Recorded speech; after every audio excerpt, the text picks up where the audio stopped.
The gunshot cracked across my barn before I even saw Stephen's face twist with rage.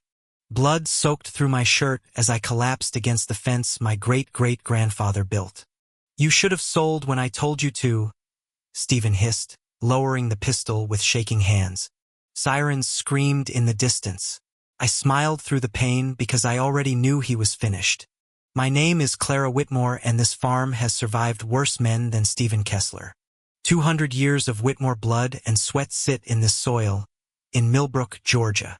When my grandmother passed the deed to me, she made me promise one thing: never sell. I moved back after my divorce, hoping quiet mornings and chicken coops would heal me. I didn't know Millbrook Ridge Estates, the new subdivision next door, had swallowed our old road, or that its HOA president would decide my family's land belonged to his master plan. Stephen Kessler ran the HOA like a kingdom, and residents whispered his name with dread. He'd find a widow for unauthorized wind chimes and towed a nurse's car during her night shift. Everyone paid the fines quietly. Nobody wanted to be the next example made in a newsletter. My farm predated his subdivision by a century and a half, but that never stopped him. The first letter arrived 3 weeks after I moved in, taped crudely to my mailbox post. Notice of violation, unkempt agricultural property. It read, as if my barn were an eyesore. I laughed out loud. My barn was registered as a historical structure with the county. I called the HOA office expecting a mistake. Instead, I got Stephen himself, syrupy and smug.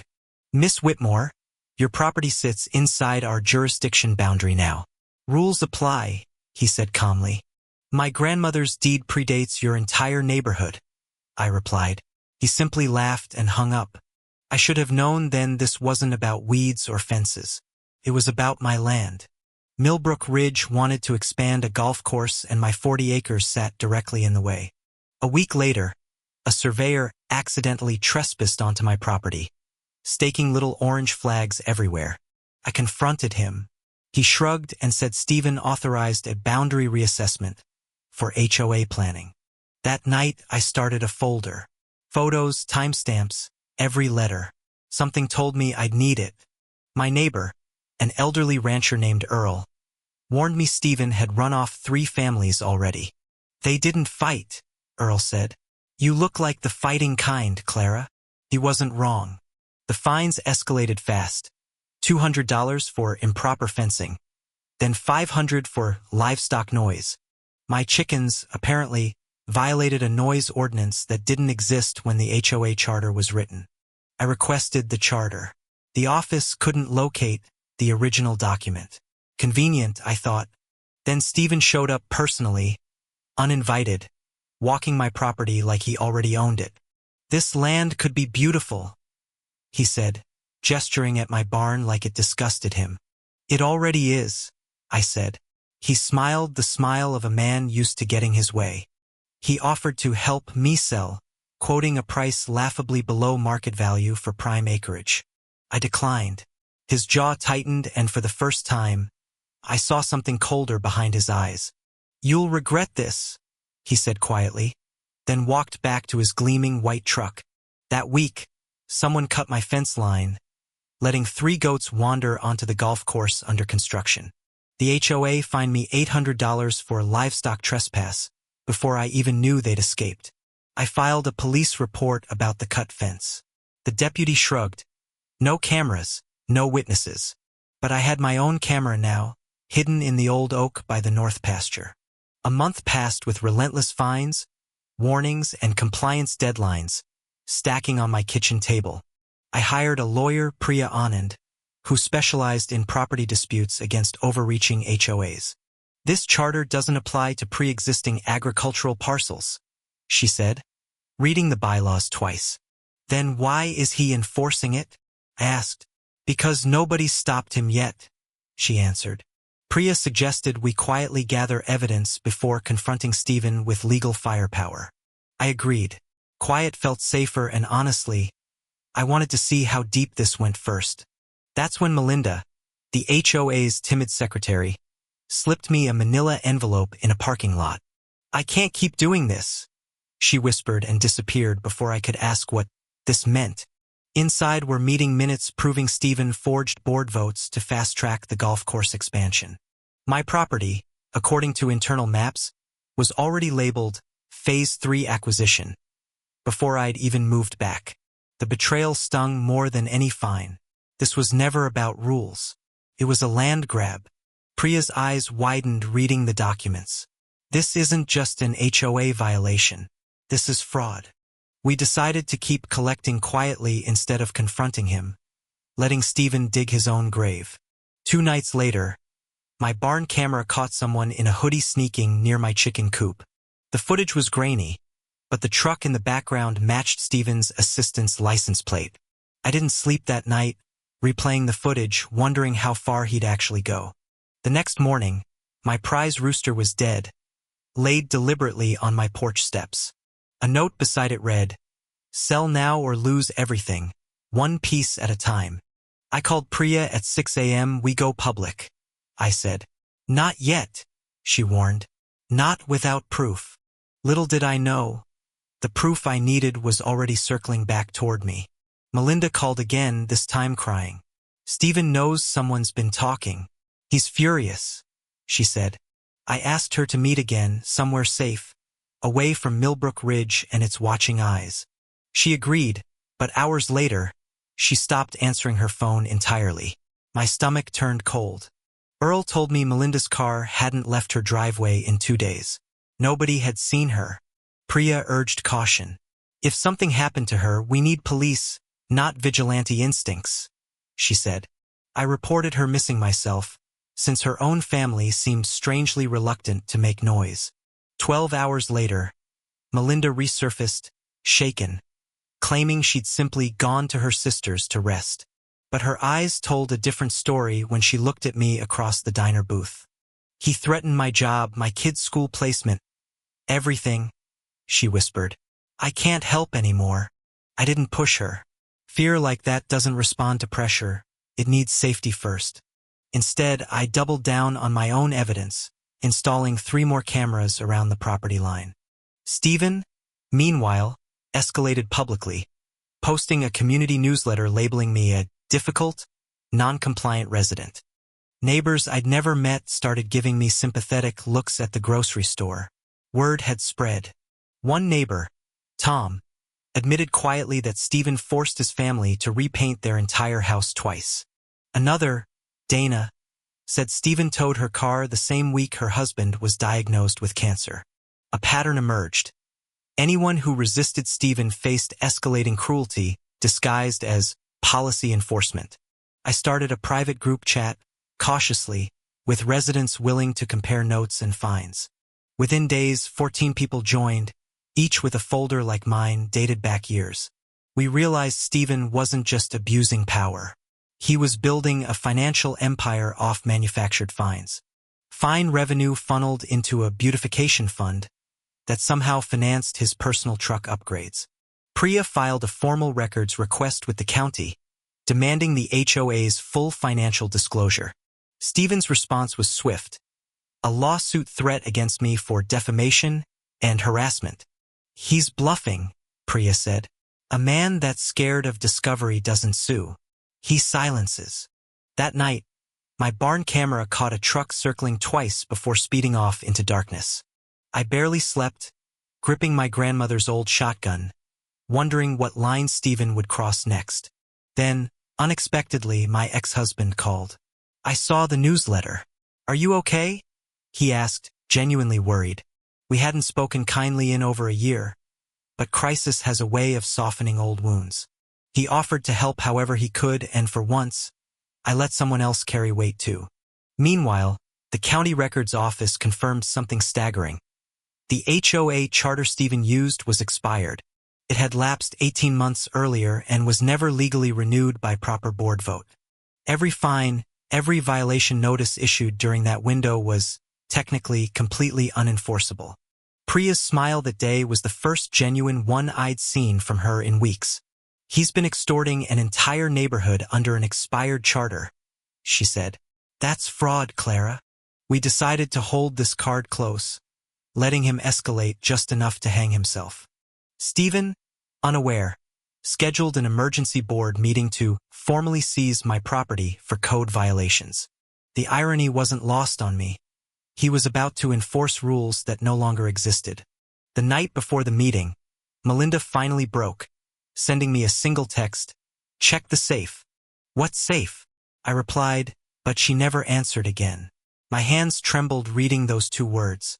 Priya and I drove to the HOA office at dawn, using Melinda's spare key she'd left taped underneath. Inside a locked drawer, we found a small fireproof safe hidden behind old paint cans. Priya called it exactly right. There's always a safe. Men like Stephen never trust digital records.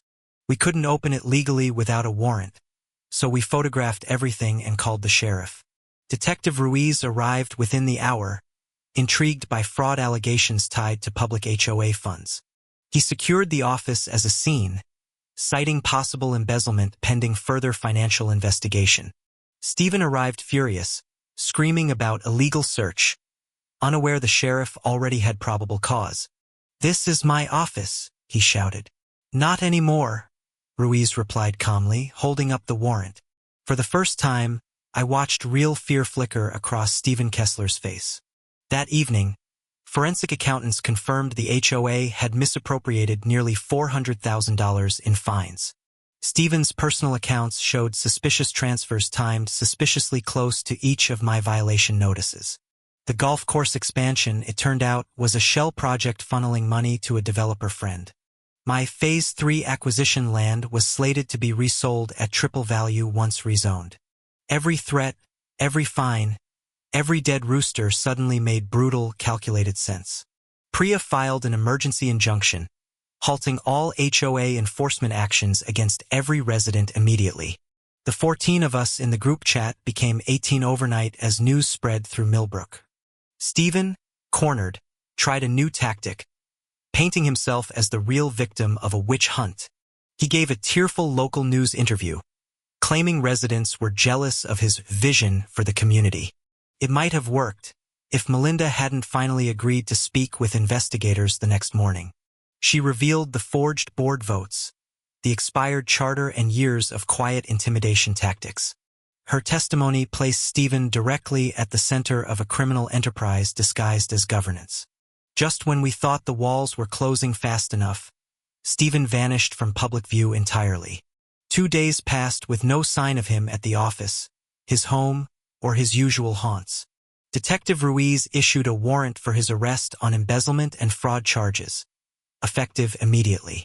Rumors swirled that Stephen had fled to a cabin his family owned near the state line. I tried to focus on the farm, but dread sat heavy in my chest like wet stone. Earl offered to stay some nights, shotgun leaned by his rocking chair, watching the north fence. "Cornered men do desperate things," he said. "Don't let your guard down till he's in cuffs." My ex-husband started dropping by too, quietly, fixing fences he had no obligation to fix. Old wounds don't heal overnight, but shared danger has a strange way of rebuilding bridges. Then, unexpectedly, Melinda called again, voice shaking. "He knows I talked. He called me a traitor." "Are you safe?" I asked immediately. "For now," she said. "But Clara, watch your barn tonight." That single sentence sent ice through my veins. How did she know something I didn't? I called Detective Ruiz, who promised extra patrols, though rural roads meant help was never close. Night fell heavy and silent, the kind of quiet that makes every creak sound like footsteps. Around midnight, my north camera caught a familiar white truck idling near the tree line. I called 911 immediately, my hands shaking as I watched the feed on my phone. "Stay inside, doors locked," the dispatcher instructed. "Units are 11 minutes out." 11 minutes felt like eternity. I heard the barn door creak open, chickens scattering into panicked, frantic clucking outside. Grandmother's shotgun in hand, I stepped onto the porch instead of waiting helplessly inside. "Stephen," I shouted into the dark. "The sheriff already knows everything. Running only makes it worse." Silence answered, thick and suffocating, until his voice cut through the darkness, ragged and unhinged. "You destroyed everything I built?" he snarled, stepping from the shadows near the barn door. You built a lie, I said, steady despite the tremor climbing up my spine.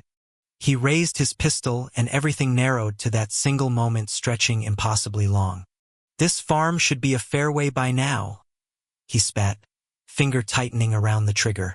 The shot rang out before I could move, pain exploding hot across my shoulder instantly. I fell against the fence rail, vision blurring, distant sirens finally breaking through the ringing silence.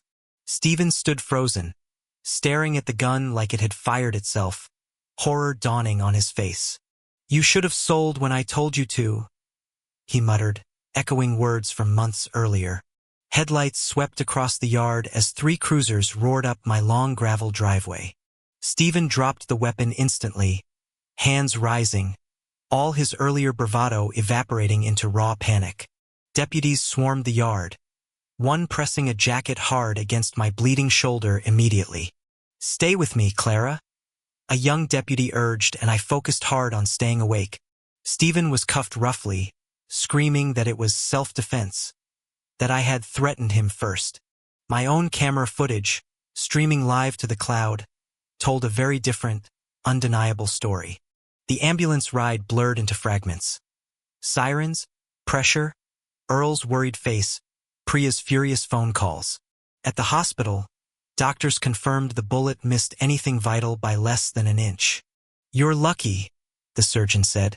Luckier than you know, I whispered, thinking of my grandmother's deed. News of the shooting exploded overnight, local stations picking up the story by morning light. HOA president shoots resident over farmland dispute, ran across every screen in the county. Reporters flooded Millbrook Ridge, desperate for comment from a suddenly very silent board of directors. Stephen's mugshot circulated everywhere, his once confident smirk replaced by hollow, cornered eyes. Detective Ruiz visited my hospital room, confirming charges now included attempted murder, alongside the fraud counts. The financial case alone would have buried him, Ruiz said. The shooting sealed it completely. Melinda visited too, crying apologies I didn't need. You survived because you were brave, I told her. She admitted Stephen had threatened her family for months, forcing her silence until she couldn't bear it. You still came forward, I said. That mattered more than the fear ever did. Priya arrived with a thick folder, smiling despite the exhaustion etched across her face. The DA wants to move fast, she said. This case just became statewide news. 18 residents, emboldened by Stephen's arrest, filed a joint civil suit against the HOA itself. The expired charter meant every fine, ever levied, was legally void and fully refundable with interest. Stephen's assets, including the truck and his lake house, were frozen pending asset forfeiture proceedings. The golf course developer, it turned out, was already under separate federal investigation for bribery. My Phase 3 acquisition designation became Exhibit A in a much larger corruption case. Recovering at home, I watched Earl patch the fence Stephen had trespassed through weeks earlier. My ex-husband stayed longer than expected, and neither of us rushed to name what that meant. Melinda, freed from Stephen's grip, took over as interim HOA administrator under court supervision. First order of business, she joked weakly, reviewing every single fine ever issued. The community, once fractured by fear, slowly began speaking to each other again, openly, honestly. Tom and Dana organized a potluck, the first genuine gathering Millbrook Ridge had seen in years. I attended, shoulder still bandaged, greeted by neighbors who'd once avoided eye contact out of fear. We should have fought sooner, Dana admitted. You didn't know how bad it was, I said gently. The preliminary hearing set Stephen's bail impossibly high, given flight risk and violent charges combined. His lawyer argued diminished responsibility from financial stress. The judge wasn't remotely convinced. Prosecutors revealed Stephen had drained personal accounts too, gambling debts mounting alongside his crumbling empire. The golf course, once his obsession, was quietly abandoned, equipment sitting rusted and silent. My farm, meanwhile, remained exactly where it always was. Mine, whole and finally, undeniably safe. Priya negotiated a settlement returning every wrongful fine, plus damages, to affected Millbrook residents. The HOA itself faced dissolution proceedings, its charter revoked entirely by county commissioners. Stephen's mugshot became the unofficial symbol of everything gone wrong with unchecked HOA power nationwide. Local news picked up follow-up stories, other towns discovering similar patterns in their own associations. I gave one interview, calm and measured, refusing to let anger define my public voice. This was never about spite, I said. It was about protecting what my family built. Reporters asked if I'd sell now, given everything I'd endured. I laughed genuinely, for the first time in weeks. This farm has survived 200 years, I said. It'll survive Stephen Kessler too. The trial date was set for 3 months later, evidence mounting daily against him. Melinda's testimony, recorded and sealed, would prove the backbone of the prosecution's fraud case. My camera footage, time-stamped and untampered, would settle any doubt about the shooting itself. Priya warned trials take time, but confidence had replaced my earlier dread completely. Weeks passed in quiet recovery, chickens returning to their coop, crops planted despite my bandaged arm. Earl taught my ex-husband how to mend fence properly, the two of them bickering good-naturedly. Something about danger survived together had rebuilt more than just neighborhood trust that season. Then, an unexpected twist. Stephen's own attorney requested a plea deal, sensing an unwinnable case ahead. Prosecutors refused anything less than full cooperation, demanding he name every accomplice involved. Stephen, desperate, implicated the golf course developer directly, hoping to reduce his own sentence. That testimony cracked open a bribery ring involving 2 county officials nobody had suspected. Suddenly, Millbrook's small drama became the thread unraveling a much larger corruption scandal statewide. Reporters returned in droves, this time chasing county commissioners instead of one disgraced HOA president. I watched it all unfold from my porch, coffee in hand, feeling strangely detached from the chaos. My farm had simply wanted to exist quietly. Instead, it exposed rot nobody wanted to see. Priya called excitedly one morning. The developers flipping too. This just became historic, Clara. 2 county officials resigned within days, their own financial records suddenly under intense scrutiny. Stephen, realizing his cooperation bought him nothing extra, retracted his plea and demanded trial instead. Let him, Priya said. The evidence only gets heavier the longer this drags on. Jury selection began that autumn, Millbrook Ridge residents packing the courthouse gallery daily. I testified first, describing the fines, the threats, the rooster left cold on my porch. The defense tried painting me as vindictive, exaggerating minor disputes into something sinister and false. Priya's cross-examination dismantled that narrative within minutes, timestamps and documents speaking louder than accusations. Melinda testified next, voice steady despite visible nerves, detailing years of coerced silence and fear. The jury's faces shifted visibly as she described threats against her children's school placement. Detective Ruiz presented the frozen assets, the shell accounts, the meticulous financial trail of greed. My barn camera footage played on courtroom screens, silent and undeniable, the gunshot echoing loudly. Stephen's own recorded voice, "You should have sold when I told you to," sealed the room's silence. The defense had no answer for words spoken by their client's own mouth on tape.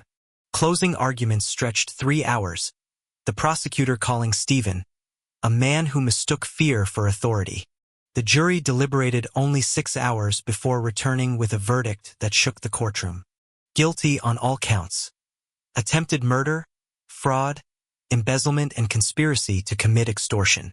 Stephen's face went pale, all remaining bravado finally, completely, permanently extinguished. The judge, citing premeditation and the danger posed to an entire community, showed little mercy. Sentencing came weeks later. Life imprisonment for attempted murder, plus 20 additional years for fraud. Stephen Kessler would never sign another fine, another notice, another threat against anyone again. The courtroom erupted in quiet, exhausted relief.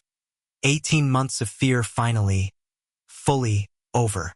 Outside, reporters swarmed, but for once, I simply walked past them toward Earl's waiting truck. Melinda hugged me tightly. "You saved this whole neighborhood," she said. "We saved it together," I corrected.